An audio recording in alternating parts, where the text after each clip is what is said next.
Ya, masih bersama saya Sugito dalam program Government Tuso, membahas satu tema Indonesia bersama cegah terorisme. Tadi kita sudah mendengar diskusi kita atau talkshow kita bersama Bapak Ansat Bai selaku Kepala Badan Nasional Penanggulangan Terorisme, dan kita juga mendengar bagaimana pemikiran Pak Cucup Suparna mencegah terorisme dengan mengangkat kearifan lokal. Masih ada dua narasumber, dan tentu saja Anda yang ada di rumah, kami sudah membuka line interaktif di 734-994 dan juga line SMS di 0811-530054. Anda bisa ikut berpartisipasi, menanyakan dan memberikan sharing experience kaitannya dengan pemikiran radikalisme terorisme. Dan tentu saja teman-teman mahasiswa baik dari Fakultas Hukum Uniba maupun dari Akademi Bahasa Asing nantinya juga bisa ikut bertanya kaitannya dengan apa yang sudah didiskusikan bersama narasumber. Kita lanjutkan diskusi kita bersama narasumber yang lain. Ya, Pak Ustadz Fauzi Ali, kita ingin tahu Pak, kalau Pak Ustadz itu melihat bunuh diri, bom bunuh diri, bagaimana sebenarnya sih Pak kajian dalam perspektif agama menurut Pak Ustadz Fauzi Ali? Iya, sebetulnya bahwa dalam Islam pun itu kan berawal daripada pemahaman tentang jihad. Jihad itu sebuah ibadah yang sangat mulia, ya. Tetapi kemudian di akhir-akhir ini banyak orang kemudian menunggangi makna jihad itu dan kemudian mengaplikasikan dengan cara yang salah. Jihad itu bisa suci, bisa bersih bila dia memenuhi dua kriteria, ya. Yang pertama, likas spirit wanillahi azza wa jalla.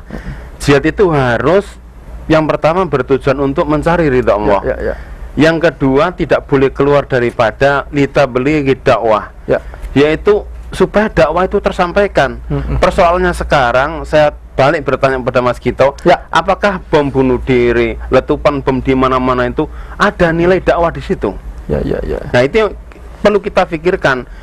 Toh kemudian yang muncul di masyarakat cercaan, umpatan dan lain sebagainya, yang itu ya, menurut saya sangat kontraproduktif. Ya.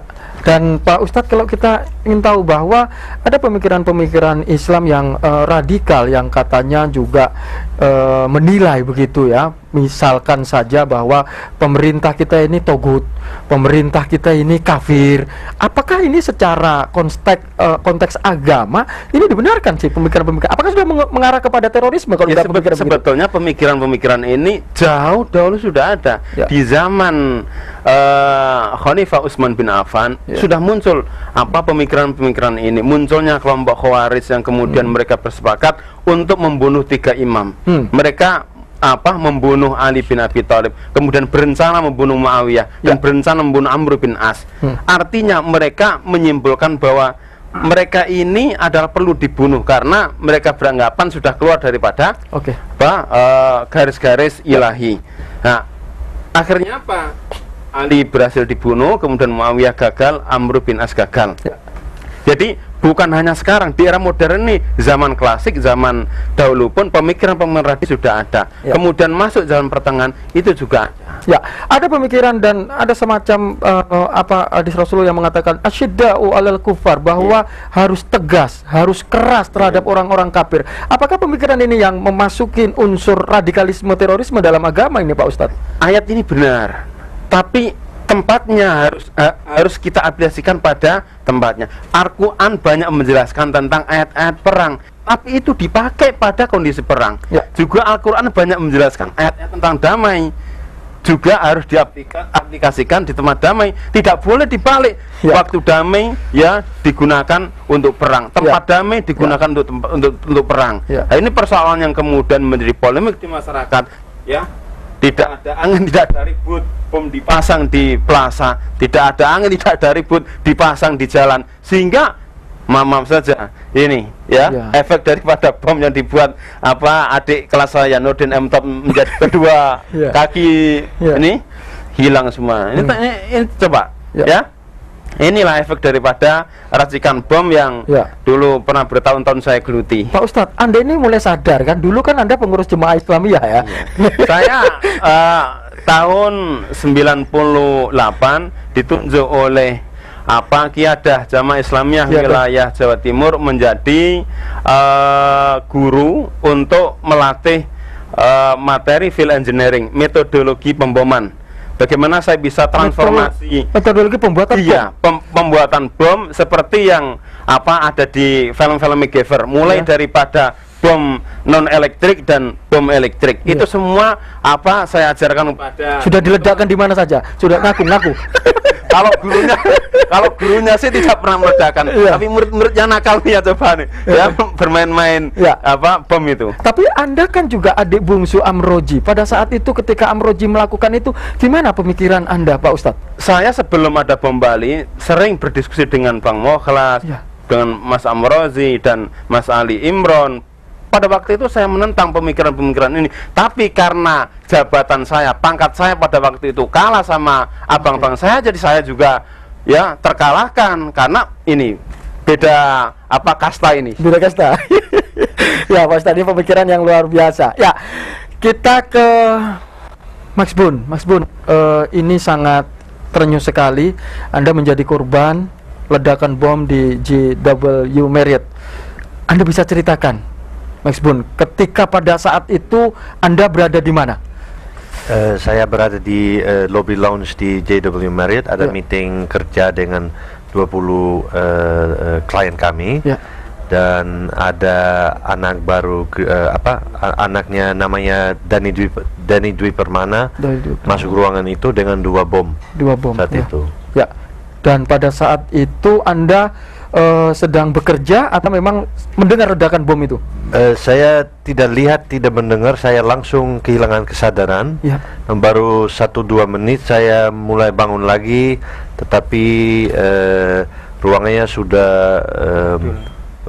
rusak semua dan ada air dari sprinkler system hotel yang Anda langsung di rumah sakit, sehingga pada saat itu Anda mengetahui bahwa kaki Anda sudah mengalami korban akibat ledakan bom itu. Sebenarnya pas saya bangun di tempat bomnya, saya sudah tahu sebelah kiri kaki saya sudah hampir lepas, sebelah kanan saya masih bisa bergerak. Saya diantar ke rumah sakit.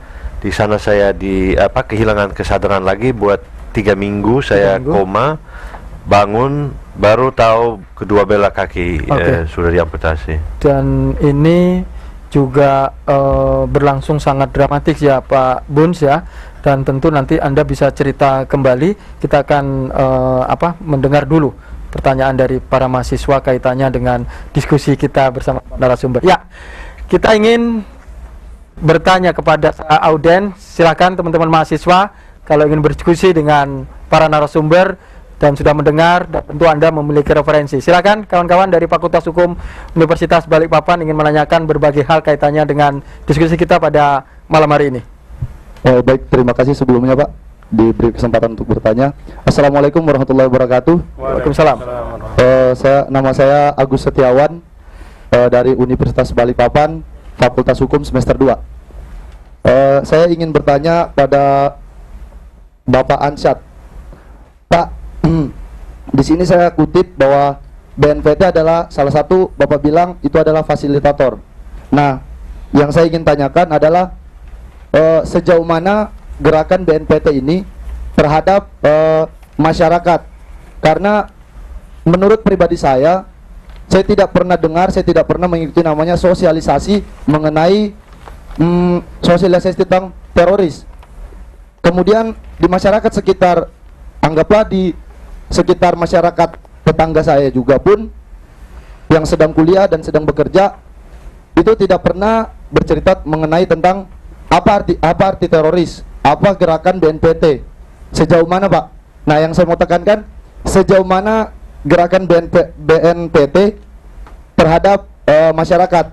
Nah, lebih yang saya mau tanyakan itu lebih spesifiknya Pak, bentuknya. Contoh kalau misalkan penyuluhan narkoba itu sudah terjadi di mana-mana, penyuluhan terhadap di sekolah-sekolah, SD, SMP maupun di masyarakat. Nah, yang saya mau tanyakan itu Pak, mungkin itu saya dari saya. Assalamualaikum warahmatullahi wabarakatuh. Waalaikumsalam. Terima kasih Pak atau Mas Agus Setiawan yang sudah bertanya kepada Kepala BNPT, Badan Nasional Penanggulangan Terorisme, Pak Ansat Baik, bagaimana sih fungsi kerja BNPT? Apa langkah-langkah BNPT di dalam melakukan penanggulangan terorisme di masyarakat? Pak Ansat B, kita tahan dulu dan nanti akan kita jawab, dan kita mendengar dulu sketsa, Pak. Setelah itu nanti kita akan kembali lagi menjawab pertanyaan dari Mas Agus. Sketsa, silakan. Terima kasih Pak Gito. Itu Pak Rete. Apa lagi? Itu tadi penjelasan dari narasumber Pak RT. Berarti wawasan kita itu semakin bertambah ya. Nah, iya. Nanti ya. Daripada tidak ada yang beli, kita makan saja nih Pak RT. Ya sudah bagus itu. Nah, makan sama Pak RT. Enak ya. Nah, ini dia Pak RT. Siapa tadi? Itu tadi Pak RT. Siapa itu? Itu tadi yang saya bilang itu, yang mukanya mencurigakan. Mukanya amburadul. Semerawut Itu tadi. Itu dia Pak RT. Kalau ciri-cirinya apa, jangan-jangan dia teroris ya? Itu dia Pak RT. Aku pusing nih Pak RT. Dia tuh teroris atau bukan Pak RT? Alamak, jangan. Juga pusing. Ya sudah, baiklah pemirsa Balikpapan TV, kita akan kembali setelah jeda pariwara berikut ini. Tetap di Gito Show.